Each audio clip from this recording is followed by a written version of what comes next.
Ciencia, salud y medio ambiente. Cuarto grado. Época seca y lluviosa, parte 2. Bienvenidos, estimados estudiantes, a una teleclase más. En esta clase vamos a continuar con el tema anterior. ¿Recuerdas cuál era el tema con el que empezábamos a hablar la semana pasada? La semana pasada estuvimos hablando sobre el tema de época seca y época lluviosa. Claro, a lo mejor te quedaste con un poco de dudas de que no hablamos específicamente de época seca y lluviosa, sino más bien estuvimos hablando un poco sobre el clima y eventos meteorológicos. Era importante conocer todas esas temáticas antes de hablar de época seca y lluviosa. Lo que necesitaba principalmente que supieras de la clase anterior era la diferencia entre clima y eventos meteorológicos. En resumen, cuando hablamos de eventos meteorológicos, hablamos de todas estas variables como presión, temperatura, convección, humedad. Pero cuando estamos hablando de clima, estamos hablando de cómo todos estos eventos meteorológicos se van acumulando en el transcurso del tiempo. Y llamamos clima a ese proceso de largo plazo. También mencionábamos que dado que el clima son todas estas condiciones a largo plazo, existían unas regiones en el planeta las cuales era predominante cierto clima. Si recuerdas y si revisas tus anotaciones de la semana pasada, mencionábamos tres zonas climáticas en general. Mencionábamos la zona climática cálida, que muchas veces también se le conoce como la zona tropical. Mencionábamos también la zona climática templada y mencionábamos la zona polar. ¿Cuál de estas es la que más nos interesa? ¿En cuál nos vamos a detener un poco más? Nos vamos a detener a hablar un poco más sobre la zona tropical, precisamente porque nosotros nos encontramos dentro de la zona tropical y por ende pues es la que como salvadoreños nos interesa mucho más. Así que en esta teleclase vamos a hablar sobre algunas palabras nuevas. Puede ser que algunas de ellas ya las conozcas porque las has escuchado en la televisión. Vamos a hablar sobre zona de convergencia intertropical, vamos a hablar sobre sequía, vamos a hablar también sobre el fenómeno del Niño. Así que si gustas, comencemos a hablar un poco sobre la zona de convergencia intertropical. Veamos un poco. Muy bien, comencemos hablando de la zona de convergencia intertropical. Primero que nada nos interesa saber dónde se encuentra esta zona. Como ya habíamos dicho anteriormente, la zona climática que principalmente nos interesa es la zona climática tropical. Veamos la siguiente imagen. En esta imagen tenemos el continente de América y tenemos las dos líneas que delimitan el trópico de Cáncer y el trópico de Capricornio. Recordemos que en esta región es donde se encuentra la zona tropical. Mencionábamos en la sesión anterior que esta zona recibe mucha radiación solar.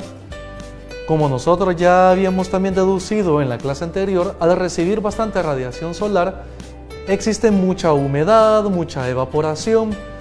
Estas condiciones provocan que empiecen a darse choques de diferentes masas de aire, masa fría y masa cálida. Precisamente cuando estas chocan, cuando estas convergen, es que ocurre la zona de convergencia intertropical. Pero esta región no es una región fija, no es que todo el tiempo se encuentra en el mismo lugar. Va variando conforme va variando las condiciones de radiación solar que recibe la Tierra. Recordemos que la Tierra se encuentra inclinada.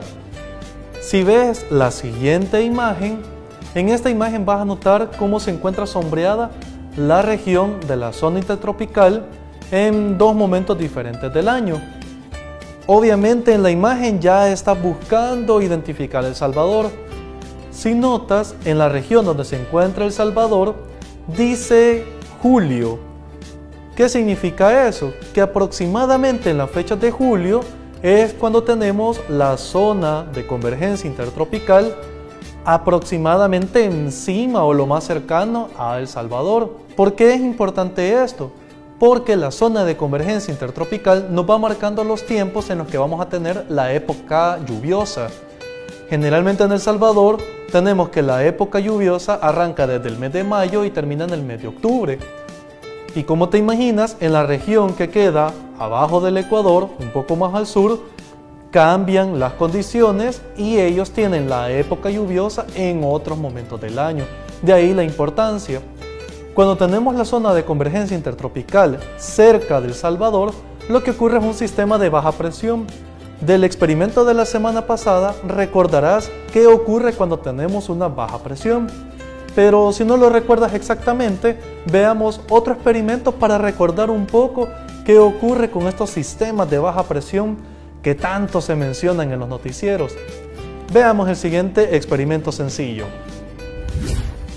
El montaje de este experimento es muy sencillo.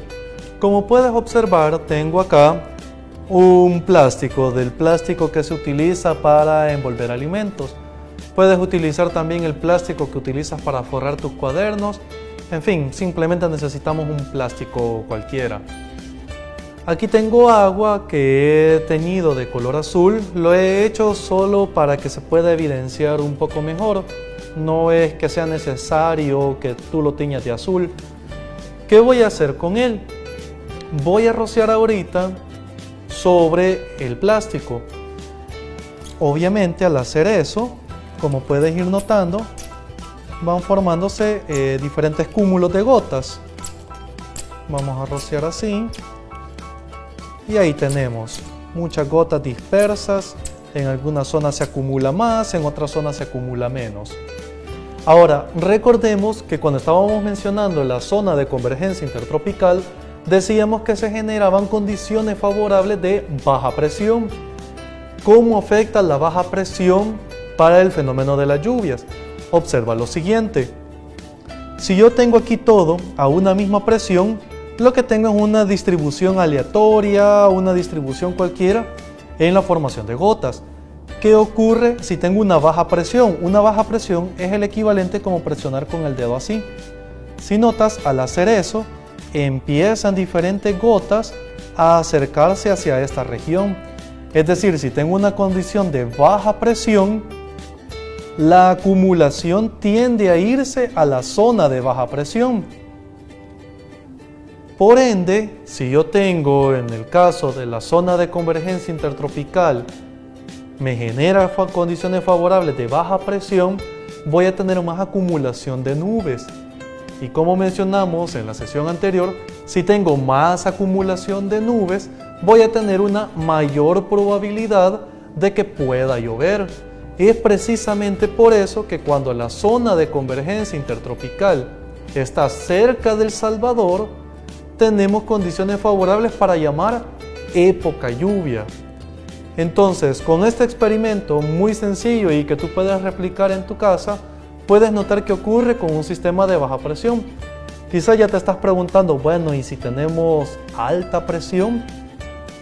Si tenemos una alta presión es el equivalente que yo haga lo siguiente. Vengo acá y lo levanto. Al levantarlo notarás cómo las gotas empiezan a alejarse de este sistema de alta presión. Esos son los momentos en el año donde tenemos los cielos bastante claros, donde no tenemos condiciones de lluvia, es decir, que estamos en época seca. Pero para seguir hablando un poco más de esto, de la época seca y lluviosa, pasemos a hablar sobre las diferentes condiciones o los diferentes tipos de sequía que podemos tener. Veamos lo siguiente. Cuando hablamos de sequías, podemos definir tres tipos de sequías. Podemos hablar de la sequía meteorológica, la sequía agrícola y también podemos hablar de la sequía hidrológica. ¿En qué consiste cada una de ellas?